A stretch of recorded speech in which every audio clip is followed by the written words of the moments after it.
goal of this podcast is to help you break in and thrive in advertising.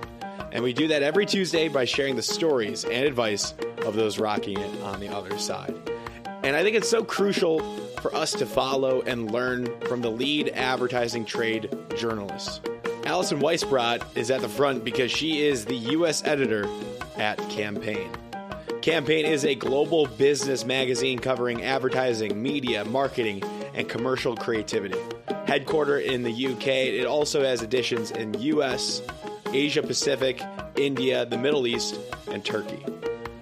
It's one of the ones you need to add to your must-read trade publications to stay in the know. Alison will explain how Campaign is trying to amplify younger talent in the ad industry to help you learn, break in, and thrive in it, which is what we love. There are 3 things I need to call out right here, right now. Number 1, they have a student discount, and you should absolutely take advantage of it. Number 2, you should follow Alison on LinkedIn and Twitter, and then turn on post notifications so you are the first to know what is going on.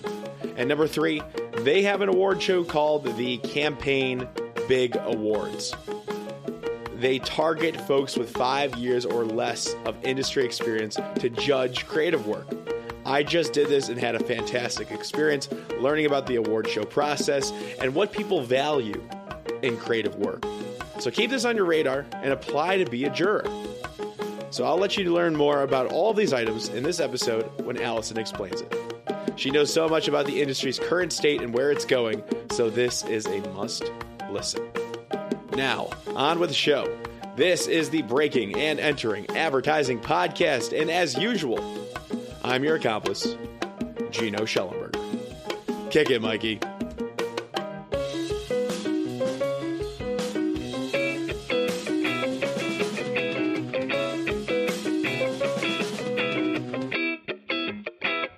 All right, Alison Weissbrot, welcome to the Breaking and Entering Advertising Podcast. Thanks so much for coming on. How are you doing today? Thanks so much for having me. I'm great. How are you? I'm good. I'm excited to talk to you all about advertising. Yes. I mean, what else? What else do I talk about, and what else do you talk about? You're the U.S. editor at Campaign US. U.S. editor, Campaign US. Is that correct? Well, yeah. U.S. editor at Campaign. Campaign. Okay. Gotcha. Yeah. So we're here to talk about that, talk about what you guys are doing at Campaign, how you're helping aspiring talent, and also about the industry, because I need to know. Sometimes I get so ingrained with like the Chicago market, I forget about the US and the global scale. So I just need a refresher on what's going on too sometimes. Sure. Happy to. So where do you want to start? Where do you want to cover? How about we talk about you and what your role means in the structure of Campaign? Yeah, sure. So I essentially run the U.S. editorial operations of Campaign. Campaign is a advertising trade publication that was founded in the 1960s in the UK and has since expanded to Europe, across Europe, through Asia, and now has put down roots in the U.S. We are known for, covering agencies, creativity, and I'm sort of taking, the U.S. in sort of our own direction and covering technology. And we have a lot of exciting things coming this year, which I can talk about too. But yeah, that's Campaign. And can you tell me again, what are those main points of coverage that you're looking at? What are those beats that you cover? Yeah, so we're really we see the advertising industry at like the intersection of creativity and technology. So whether that's like how creative agencies are adapting their strategies for new platforms like TikTok or Roblox or whatever it might be. AI now, right? Yeah, It's huge. Yeah.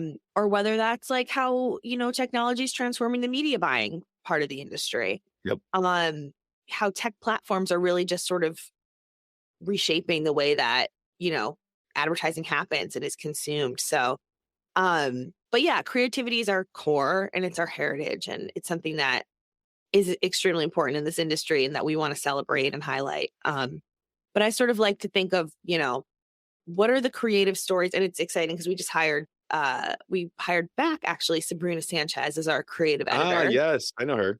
Yeah, she's a boomerang. She went to Morning Brew for a bit, and now Yep. she's leading our creative coverage. And we're really excited to sort of go deeper than just like, here's the next campaign, right? And talk about like, okay, like how did this production come together? Like what were the decision makers? Who were the key decision makers and how did you convince them? Like what did it take to pull this thing off, you know? Ooh, I love that. So a little bit more behind the scenes, also questioning like what's happening with diversity in productions and in creative teams, what's happening with sustainability. Um, so just going behind the campaign and learning a little more about how the work comes to And be. and I'm just already connecting the dots here. That's so important. Like for our listeners who are not already subscribers, like that, just that lens that you guys are taking on behind the scenes is so educational Hmm. for aspiring folks that want to enter this industry. If you understand how it works behind the scenes and what like went into that, like the famous campaigns we see on TV or wherever we're seeing our ads, that will help so much more in your like career exploration process, and you can develop some of those skills that they're describing. Yeah, totally. I mean, whenever I talk to creatives, the one thing that they always say is like, we just want to know, like, how did that happen? Like, Yeah, how can I do something like that? Because once the ad comes together, it's so slick and it's so beautiful and everyone celebrates that. But yeah. like, as a creative, you want to know, like, how can I actually do that? Are And so people we giving want away to their? provide They're that. not giving away their secrets, though, are they? No one will give away their secret sauce, but they'll talk a little bit about like what it took, and Yeah, what were some of the challenges and just, I feel like a lot of times, the publications or the coverage in this industry misses the how did it come together piece and just looks at the end product. right. Interesting. So, what are some of those points of differentiation? You talk about the intersection between creative and technology, covering like the behind the scenes work and the diversity and the importance of it to create good ads. What are some other main points of differentiation between you and, let's say, other publications that are ad specific? Yeah, no, I mean, it's a competitive marketplace, right? And there's only so much news to go around. So Yeah. we try to be really just like scrappy and just like push the boundaries a little bit in what we cover. Like I'll tend to pick up a story that's more like either there's like a strong like business angle behind it, like why did this brand decide to do this campaign right now? And maybe even speak to the brand about that. And then also just stories that like are maybe they have a cutting edge angle to them, right? Like it's not just like an ad, like a 30-second spot, but it's like some sort of like new product that actually like helps their customers and delights them. And Mhm. so just sort of more of that like where's marketing going instead of like where has it been in the past. Gotcha. Well, hopefully you're Um seeing a lot of that, and hopefully it's easy to cover that because we can get sometimes it gets stagnant, and we can keep talking to ourselves and recurring, like redoing the same work. So yeah, like, I mean that definitely does happen. yeah, But there are some interesting things out there for sure. mhm, got it. So I want to know, like, how did you and get a little bit more background on yourself here? What Mhm. made you decide to write and cover advertising specifically in this small little niche industry where there's only a handful of some publications, I feel like. So Yeah. where did it all begin? So, if I'm being honest, I kind of fell into it, and I never looked back. There you go. Um, I love writing and decided after college I wanted to get into journalism, and, like, that was my main love and focus. Um, and I just I worked at a travel publication for a little bit. I was a copywriter actually for a little bit, not at, Okay. one of the big agencies, but it was a small startup. And I just found out about this little, very niche, talk about niche publication called Ad Exchanger that Hmm. covered programmatic advertising. Sure. And they wanted to hire me to be a reporter. And I was like, hell yeah, I want to be a reporter. Okay. Um, yeah. And then I just sort of like really fell into it. I fell in love with like all aspects of like how advertising is just at the center of like where everything is going, where technology trends are going, where media trends are going. Like as a consumer, you can just cover so many interesting things that like impact your own life by following this industry. And yeah, been So really fun. At Ad Exchanger, you said you covered programmatic. I'm Mhm. still new to that. Yeah. What were some big learnings, I guess, from Ad Exchanger and programmatic media buying? Mhm. What'd you notice that's Yes. happening? So I actually my beat was media agencies and like how agencies were adapting to Sure. programmatic. Um, but honestly, just understanding how like the technical infrastructure works of like how these agencies like buy and trade media space, how they make money, how they um, like the complexity and like almost like the lack of transparency and craziness that goes on in programmatic. It just, I don't know, it taught me a lot. It introduced me to the whole agency marketplace. And then when I came to campaign and started covering more of the creative side of the business, I felt just like I had a really full picture of like everything that was going on versus just Yeah, one side of the business, which I think is sometimes like they're just very different, right? Media and creative, and they need sure. to work together, but they sometimes the parts of your brain that you need to do them are different, right? So Yeah, I actually think absolutely. for like aspiring talent to break into the industry, like just knowing both sides is really, really helpful. Um, Yes. I see a lot of undergraduate education. There are people that decide they want to study advertising and media in college. They do a pretty good job. It seems like where I went to school, they do a pretty good job teaching the media buying strategies. Like it's kind of like requirements. mm, So it's just harder to teach like portfolio development and like getting that true creative aspect in.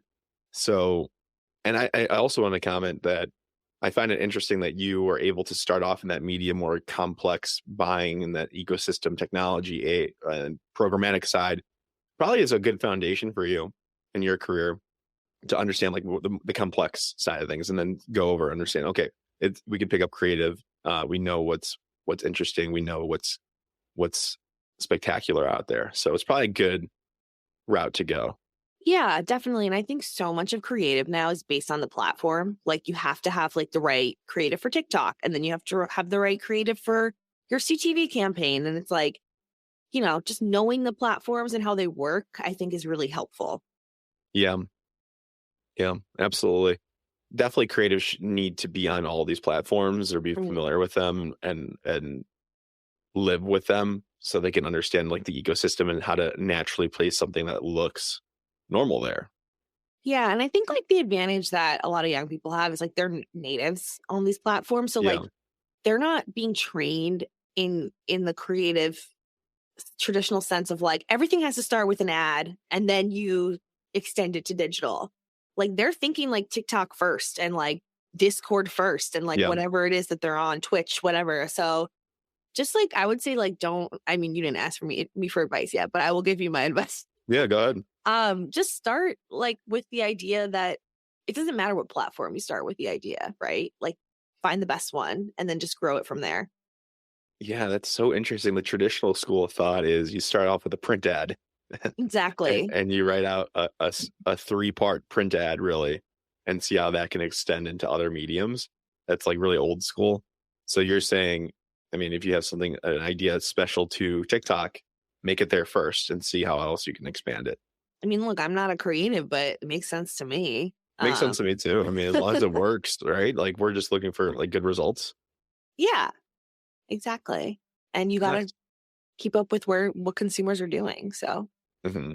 For sure. Love it.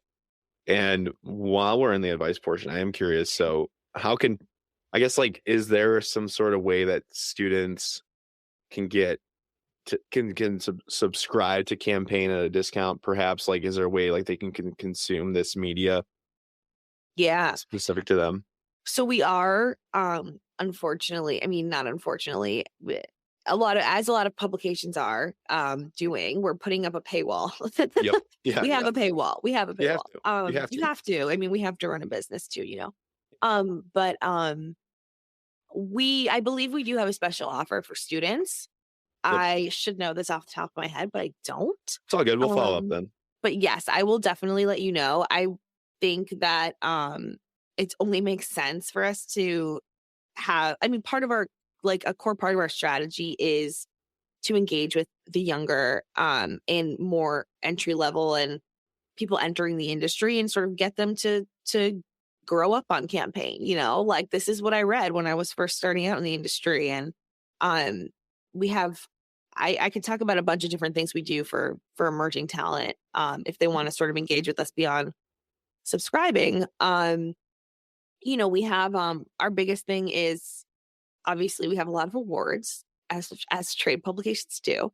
But the big awards is our creative awards program that we do in the fall. And we invite a group of up and coming creatives with 1 to 5 years of experience to be the jury. So they come, we have a live judging day. You get to network with peers, learn how to navigate an awards judging group for, preparing for when you're in Cannes one day. I did this. Oh, you did the big? Yeah, I did. It was awesome. Well, tell me, what did you think of it? It was amazing. I applied and I have like 2.5 years experience. So I'm like, I got to do this. And I it was a pretty easy, it wasn't that complicated of an application process. It was pretty seamless. I remember applying and like not thinking much of it. I'm like, probably whatever, I probably won't get this. And I got it. and then they, it was very professional and they put us at the end, they put us in cohorts and we were paired up with, it was a diverse group of people. Mm-hmm. We were paired up with all ages as well. So there were some older folks and like more senior level folks paired with those more entry level folks. So there was like more collaboration and we worked together. We learned from each other, like what goes into a good campaign, one by one, judging and scoring these and really taking their time. And everybody got to speak about what they thought about the potential campaigns in that category, and really hearing everybody's voice equally was so cool. So thank you. It was just a great experience for me. Absolutely, a great experience, especially for like the judging and the award process in the industry is necessary. Like for creative work to get known, to advance careers. Sometimes it can be expensive. This one wasn't that expensive at all. So I love that too. And it's just to get into that process, understand it, why we do it at an early age really is something that everybody should apply and definitely and look also into. To get diverse faces in the room, right? Right. I think that's a huge problem. Like getting your foot in the door, learning how to do these things early in your career so that you can go on to define what wins the Grand Prix of Cannes in 5 years. Sure. You know what I mean? Yeah. So you are setting that you're influencing the work that gets celebrated. I think that's really important. And it's also it's a learning experience. Yeah. And I felt celebrated. And a lot of times, there's a lot of imposter syndrome in the industry, or it takes a while to get recognized in this industry unless you have a really phenomenal campaign at a great agency. I don't know. It's just hard to break through. I felt like I was celebrated for the first time in my career, whether or not I earned it or not. I don't know. I feel like I did. You earned it. Heck yeah. And they wrote an article about me, and they wrote they featured me, and they had graphics. Just as a young professional, it was a really inspiring moment where I felt good and confident for one of the first times in my career. I'm so happy to hear that. By the way, they is me. You did it. Are you in charge? Me and my team. Yeah. Amazing. Yeah. Well, I'm glad you got value out of it. And I think anyone who's listening, we're doing it again next year. So definitely reach out if you're interested. And Havas Chicago ended up winning in the nonprofit category for our campaign Inheritance Pass. So that. We forgot the most important part is you get to come to the awards. That's right. If you're a judge. My coworker who lives in New York represented us. So yeah, they are in New York. She is also my age. We both applied. We both got in. Well, who knows? Maybe we'll do it. Move it to Chicago one year. Yeah, you can use our space anytime you want. Well, thank you. Of course. What other stuff do you guys have? I mean, that one was huge, so I'm really glad we covered that, and that was on my notes. But any other for aspiring talent, other segments, things that you guys are doing that you should be on the watch? We should watch out for. Yeah, so I really want to extend the bigs into a community for all the past jurors. This isn't a fully fleshed out idea yet, but I think it would be so cool to keep you guys somehow connected, whether it's a LinkedIn group, a Slack group, create like, maybe it turns into workshops and like events that you guys come together. And I think it's just like so important. This industry is so much based on networking and like Yep. who you know. And I think for all of you guys to meet each other, it's so, maybe you hear about a better job opportunity that you Sure. can move to. Maybe you hear about like, a really cool client that you could work on, or like a creative hack you didn't know about or something. So that's I want to create something that can further what we've already done there. And then just in general, like I would love to be featuring you guys more in our content. Like I know it's probably scary to like your PR team wouldn't love to hear like, hey, I was talking to a journalist about Yeah. XYZ. You're like, But oh, what did you say? yeah, you're not media trained. Yeah. But yeah, I think just like getting those perspectives more, because a lot of the perspectives in the trades are from the CEOs and the CMOs and like the top brass. So Right. I do think it would be cool to incorporate Gen Z's more in our coverage. We Yeah. have been doing more. This is more to just like cater to younger people, or I shouldn't say younger people, like people trying to break into the industry. Yeah. Doing more video content, video interviews, TikTok, stuff that's like digestible and educational. We did a series, actually at the big awards this year, we interviewed like 5 jurors and just cut together TikTok clips of like their reactions to things like Elon Musk and Twitter, and like just asking like, what should employers know when they're hiring Gen Z talent? So just more stuff that's like relatable and in formats that we like. Yeah. Well, whatever help you need, happy to help any initiatives to connect like the past jurors and to promote to younger audiences. Happy to help you out. Thank you. I will maybe follow up on that. So Yeah. careful what Whatever. you wish for. No, go ahead. That's what I'm here for. Amazing. What else? I mean, I think I always say, and when I speak to schools and students, that you need to nerd up and Mm, in the best way possible, understanding the industry. Once you're able to complete the work and you understand their process and you have your own perspective, you have some good campaign work, or you understand the media buying process, you have media strategy skills. It's then the next step is to understand the industry mm, and know what agencies are hiring, what agencies are not, who wants some new business, who's losing business, what the ecosystem looks like in this industry. And the best way I think to do that, personally, my little hack is find those lead reporters like yourself, go onto Twitter, go onto LinkedIn, follow you, and then put on post notifications. Because yeah, anytime you post, you'll be the first one to hear about it. So I always that's a say you need to smart buff. strategy for a PR guy. Of course, for PR, yeah, I do it for PR for my job as well. But I think students should do this too, I just to know. agree. Yeah, no, journalists, I mean, look, not to toot our own horns here, but like we are in the know. We know what's going on. We talk to people every day. It's our job. We are often sharing stories and resources that are helpful. So I think that's smart. Um yeah, were you gonna ask me what else should No, students yeah. do? What else should we? This is my one little piece of advice, but what else do you think? Like, is Yeah. fun? I think honestly, I think we could be doing a better job of reaching students. Like getting in front of them, getting discounts in front of them, and then making it easier for them to know about us and know to subscribe, right? And like get like, start reading it before they enter the industry. Um Beyond that, I say just like keep being creative on the side as well. I feel like that just like having a passion project, having like, not that everybody needs a side hustle, right? Like I know that that's like a big thing, and like it's okay if you want to chill. Like I'm a millennial and I'm telling you, if you want to just relax, it's okay. Yep, yep. But I think like just keep like indulging in your little like passion projects, and I think that just inherently makes you more interesting, more creative. For instance, I had an intern this summer who was absolutely fantastic.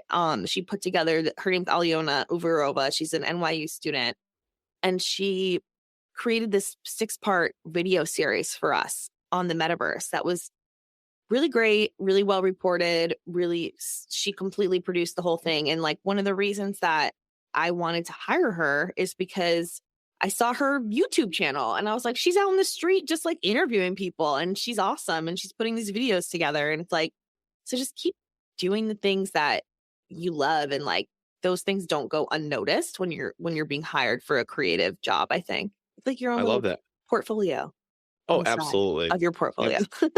Absolutely. We talk about that a lot. And I like to hear like any examples like on the street interviews. And that could even be actually probably a good execution for strategists.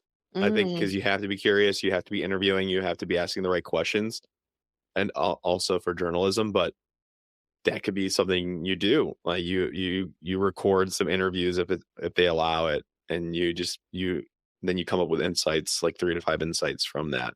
yeah, So just another little idea to bounce off there.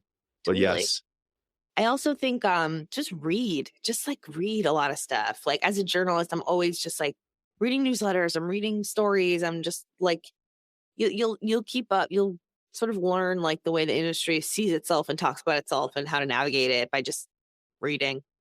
so with your coverage and everything you know about the industry, if you're to tell the students like or aspiring advertisers, wherever however old they are, um, like what are some of those necessary skills you think that are growing in importance, or platforms they should learn as that are emerging in the coming years that they should get a head start on? Mhm. I feel like AI is going to be really big, just in general for creatives. I think it's going to just seeing all the stuff that's coming out with like Chat GP3 and Lensa. I don't know if you've seen these things, but I love them. I love them. yeah, it just has, I don't think AI is going to like, take everyone's jobs away, but I do think it's going to make creatives adapt the value they provide, less Sure. tactical, more strategic. And that I think could have implications for like how agencies charge for things, how they staff projects, how they make money, which could be a good thing. But Sure. so I would look out for that. Yeah, definitely get familiar with those. It can really kick for creatives out there. I know that people are messing around with it higher up in the industry and seeing how you can kickstart concepting with it. It can give you 10 to 15 ideas. You put in details and you rework it, and it can give you some ideas like just like really quick in like seconds that you can spin off of. Yeah, I tried it for like a article I was writing, and I put like, you know, give me an idea for a Ford campaign, and it spat back 10 like pretty solid idea starters. And I was like, okay. Yeah. And it really just helps. You can't rely on it. It's not a crutch just yet. I don't know what the future is, I feel like, for creative work, but it definitely is a starting point, and it Yeah. can help like expedite some of that concepting process or get you to new angles that you might not have thought of. That's my take. I'm not a professional creative, but I No, see that. I see people going there to I start. think that's a good take. I also think it could do a lot of the like, and it's probably already is doing a lot of the like, just like resizing images and creating different like assets out of content for different platforms and things like that. Like it will just Yeah. speed all of that up. I feel like that production work. So that has implications for like, you know, Producers. well, I don't know. There's Yeah. yeah. Yeah. And definitely. Cool. I would also So add just like TikTok is still I love it. blowing up and like advertisers are going crazy for it. So no TikTok. I don't really I'll be honest, I don't really look at the ads on TikTok though. I know when they I I don't know either. That's the I know thing. when they're popped up. I can tell it's different. Like right now, I have a very specific algorithm, and I can tell when something foreign's there, or I don't know. I see that little ad. I'm trained my eye. It's like muscle memory now. Like if I see a little ad, I'm right through it. Yeah, I think that's a good point. But I They're also not think like, forcing it on you just yet. Like you can still like manually flip it and like yeah, flip it. I think it's more of like the influencer like connections that brands have on the platform and like just using influencers to like push product. Like it just works. Like brands see like Hell crazy yeah. sales. Yeah, I am seeing it's not even like I don't know if it's paid or not, but if like I'm really into fitness TikTok and like I use it to like motivate me, it's kind of weird, but as long as it's beneficial and not wasting my time, that's my ration like to how I rationalize it. But they'll if somebody tells me to go buy this hoodie, like Yeah. I'll go on Amazon. Like I bought these pillows, like these really comfy pillows, because I just Yeah. saw somebody who's like, you should get these pillows. So you're right. I think it Yeah. is the influencer part. It's not those specific ads themselves. I feel like it's the Hmm. partnerships and that social proof that's working for me, at least. I don't know. Yeah. And I guess, I mean, the ads, I'm sure they work or else they wouldn't buy them. But I think we're a little savvier than maybe some other. I'm not looking at those ads. I'm not either, but we know what these advertisers are trying to do to us. I feel like everybody, like, once you see that little yellow ad symbol, like, who's watching that? Like, I'm curious. I don't know. And sometimes I'm not sure if they show the likes on them, or like, how does a Facebook post that's ad sponsored have like 100,000 likes? I'm like, what? Who's liking this? Like, is this real or not? I don't know. Maybe there's those things called bots, but I feel like it's got to be, because I'm not liking a sponsored post personally. No. I'm also not following like a lot of like traditional organizations accounts on social media. Like, it makes me curious, how do they have 4 million followers? Like, I think a lot of people are maybe a bit more like, are you following Subway? Less ad savvy. No, I'm not following Subway. I'm going to look up right now how many followers Subway has on Instagram. Probably a lot. I mean, there's people who people are like weird. I don't know. How does Subway have 1.3 million followers? Dude, I don't know. People who work there, they're probably like, follow us on Instagram or you're fired. Jimmy John just kidding. Says, Subway has its fans. Shout out to Subway. We don't hate. No. I mean, I'm not going to follow it though. Like, Jimmy John says 161,000. That makes more. Like, that seems like realistic. Yeah. Well, Subway is the biggest fast food chain. Yeah, there's the most locations because you don't need much to launch one. Like, you don't need a lot of like operating. Yeah. Fun. Good little tangent there. Yeah. Students, take note. I know somebody has like 7 Subways and does really well, like older gentlemen. Yeah, I believe it. Yeah. I love it. All right. This has been great. Alison, how can people reach out to you or learn more about Campaign? If they have any more questions, what's the best way to reach out and say hello? Yeah, you can find me on LinkedIn. My name is Alison Weissbrot. You can find me on Twitter, which I'm now like, should you find me on Twitter? I don't know. It's been a little weird. It's been a little weird on these interviews with the Twitter conversations. So. Yeah. Maybe I'll check out Mastodon. Is that the next one? My boss sent me one. Post. One.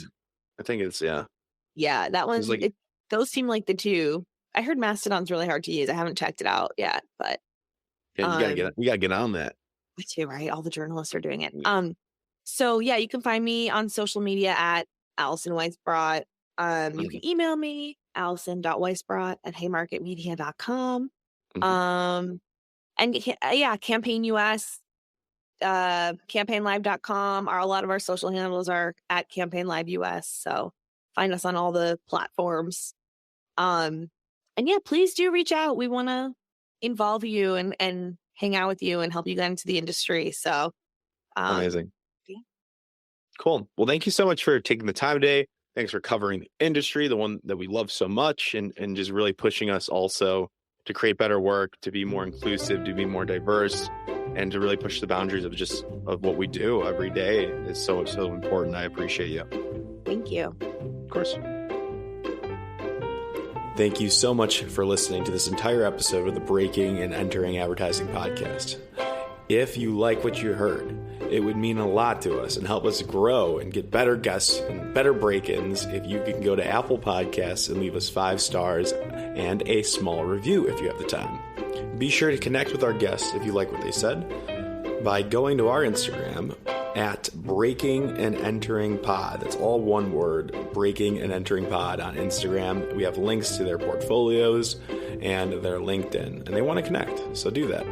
And thank yous. Thank you to Mikey Malarkey, our audio engineer, and Buchan Zhang, our creative director. Can't do it without you two, and a team from the University of Illinois. It's a student team from the agency called AdBuzz. They're a PR agency, and it's been a pleasure working with them. Thank you all so much, and we will see you next week with another amazing guest.